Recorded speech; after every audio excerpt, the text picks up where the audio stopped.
You've been sending flowers, flowers to me. Flowers today, flowers today. Instead of sending flowers, come back to me.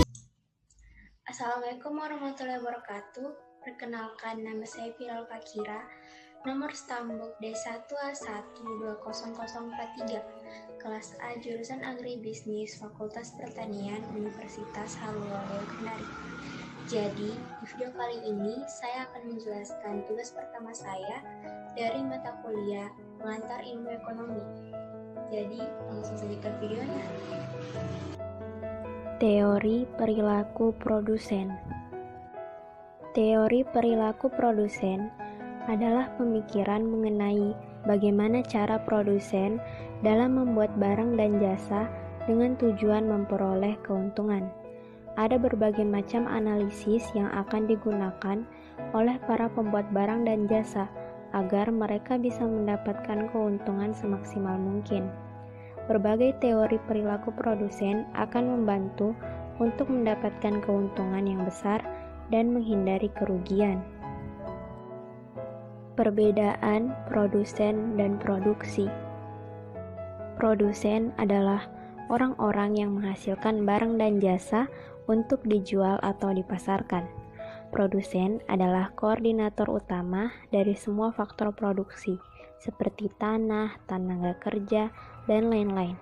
Mereka biasanya mengambil tanggung jawab untuk mengalokasikan faktor-faktor produksi untuk melakukan aktivitas bisnis yang lancar. Sedangkan produksi adalah suatu kegiatan yang dikerjakan untuk menambah nilai guna suatu benda atau menciptakan benda baru, sehingga lebih bermanfaat dalam memenuhi kebutuhan. Kegiatan menambah daya guna suatu benda tanpa mengubah bentuknya dinamakan produksi jasa. Konsep produksi. Konsep produksi menyatakan bahwa konsumen akan menyukai produk yang tersedia secara luas dan murah. Dalam konsep produksi, perusahaan seharusnya fokus pada pencapaian efisiensi produksi yang tinggi, biaya rendah, dan distribusi massal.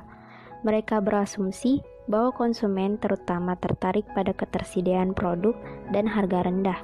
Asumsi yang menyatakan bahwa konsumen lebih tertarik pada kemudahan memperoleh produk dengan harga yang rendah akan berlaku paling tidak dalam dua situasi, yaitu pertama, jika permintaan atas produk melebihi penawaran terhadap produk tersebut, seperti banyak terjadi di negara-negara berkembang.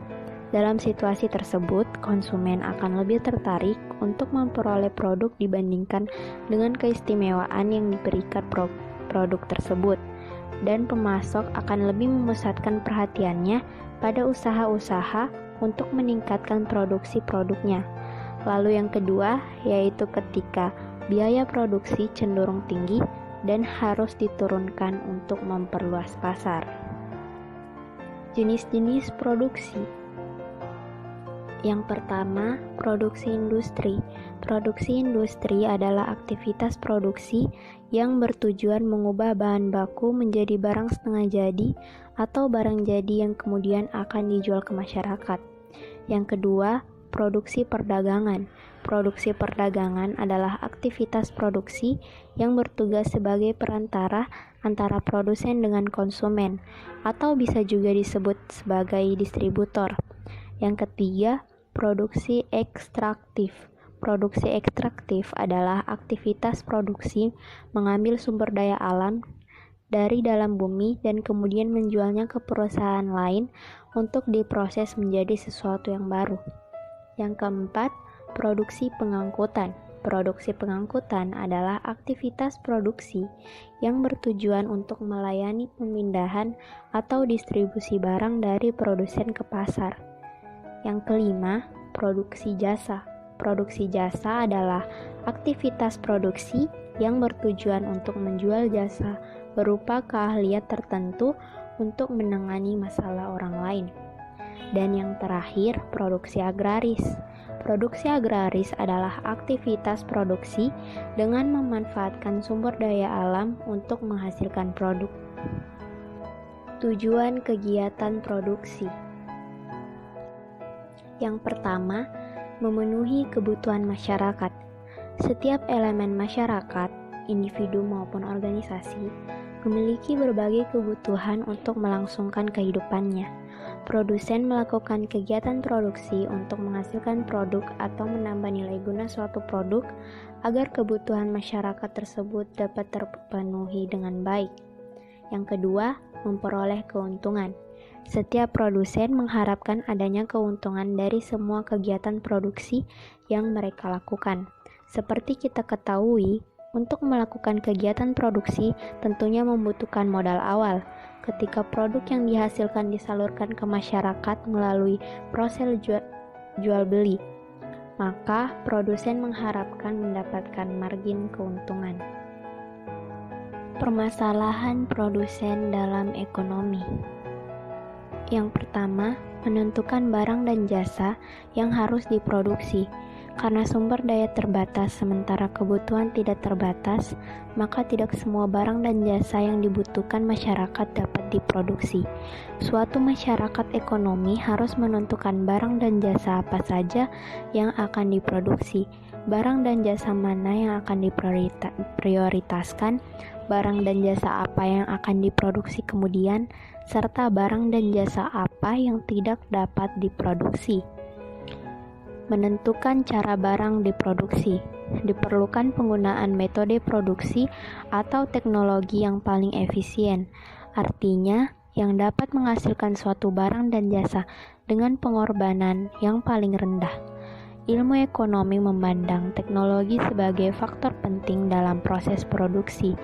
Namun, masih banyak faktor penting yang harus dipertimbangkan, seperti skala produksi, kemampuan manajerial, iklim, kemampuan finansial, dan sikap mental. Dan yang terakhir, menentukan untuk siapa barang-barang diproduksi. Keputusan untuk siapa barang dan jasa diproduksi berkaitan erat dengan konsep keadilan masyarakat yang bersangkutan.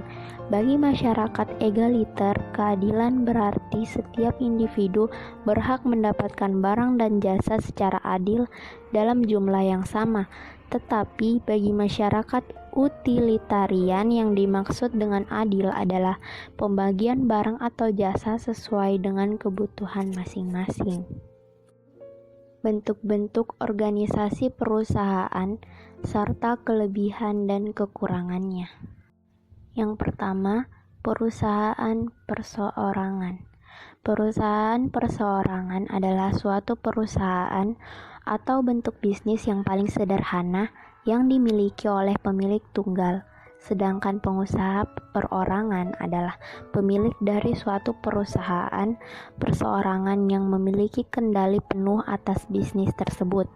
Individu dapat membuat badan usaha perseorangan tanpa izin dan tata cara tertentu. Semua orang bebas berkembang membuat bisnis personal tanpa ada batasan untuk mendirikannya. Kelebihan: mudah dibentuk, murah biaya pembentukannya, dan di banyak negara tidak memerlukan izin pembentukan dari pemerintah. Yang kedua, keuntungan hanya dinikmati oleh satu orang, yaitu pendiri usaha tersebut. Yang ketiga, pembuatan keputusan dan pengendalian hanya dilakukan oleh satu orang sehingga orang tersebut benar-benar mengetahui bisnis yang dijalankannya. Yang keempat, fleksibel dalam arti manajemen dapat dengan mudah beraksi terhadap keputusan harian dengan mudah.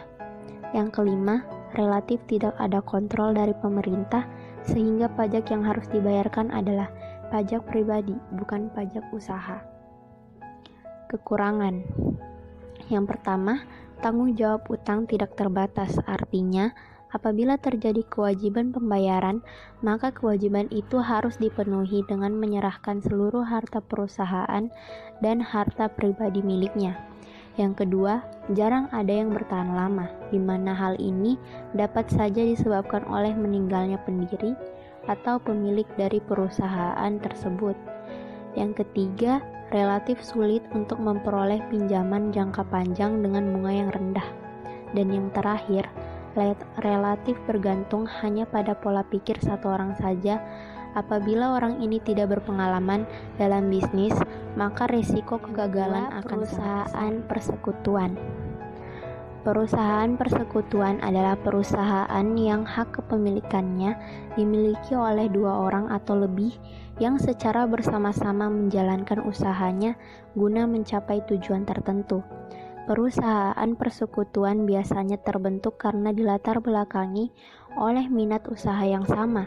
Tujuan dari menjalankan usaha secara bersama-sama ini diantaranya adalah untuk menggabungkan sumber daya yang dimiliki oleh masing-masing pemiliknya. Selain itu, latar belakang keahlian yang sama juga dapat mendorong seseorang untuk secara bersama-sama membentuk suatu perusahaan. Contoh yang mudah ditemui adalah perusahaan advokat atau pengacara. Kelebihan: yang pertama, proses mendirikannya relatif mudah. Kedua, modal yang terkumpul lebih besar. Ketiga, tanggung jawab sekutu pasif terbatas. Dan yang terakhir, pengelolaan CV dapat diberikan kepada pihak yang memiliki keahlian. Kekurangannya, sekutu pasif tidak ikut mengelola CV dan hanya mempercayakan modalnya kepada sekutu aktif. Yang kedua, kelangsungan usaha CV sewaktu-waktu dapat terganggu. Yang ketiga, kesulitan untuk menarik kembali modal yang telah ditanamkan. Dan yang terakhir, tanggung jawab sekutu aktif tidak terbatas. Yang ketiga, perseroan terbatas. Perseroan terbatas adalah badan hukum yang merupakan persekutuan modal, didirikan berdasarkan perjanjian, melakukan kegiatan usaha dengan modal dasar yang seluruhnya terbagi dalam saham dan memenuhi persyaratan yang ditetapkan dalam undang-undang serta peraturan pelaksanaannya. Perseroan terbatas adalah sebuah badan usaha di mana saham yang ada di dalamnya bisa diperjualbelikan dan dimiliki oleh lebih dari 1 orang. Atau dengan kata lain, di dalam PT terdapat persekutuan saham atau modal di mana nantinya masing-masing pemegang saham akan memiliki tanggung jawab sebesar saham miliknya. Kelebihan: yang pertama, PT adalah badan hukum sehingga relatif aman meskipun terjadi pergantian pemilik perusahaan. Yang kedua, perpindahan saham bisa dilakukan dengan cara yang relatif mudah. Yang ketiga, usaha bisa diperluas dengan cara yang mudah karena cenderung lebih mudah mendapatkan tambahan atau suntikan modal baru. Yang keempat, modal pada PT dikelola secara profesional sehingga pemakaiannya akan lebih efektif serta efisien. Kekurangannya: yang pertama, membutuhkan jumlah modal yang sangat besar dalam pendiriannya. Yang kedua, memerlukan proses yang cukup panjang dan lama dalam pendiriannya jika dibandingkan dalam bentuk usaha lainnya. Yang ketiga, badan usaha dalam bentuk PT akan kena pajak. Dan yang terakhir, para pemilik modal biasanya sering merasa perusahaan tidak transparan dalam melaporkan keuntungan yang diperoleh.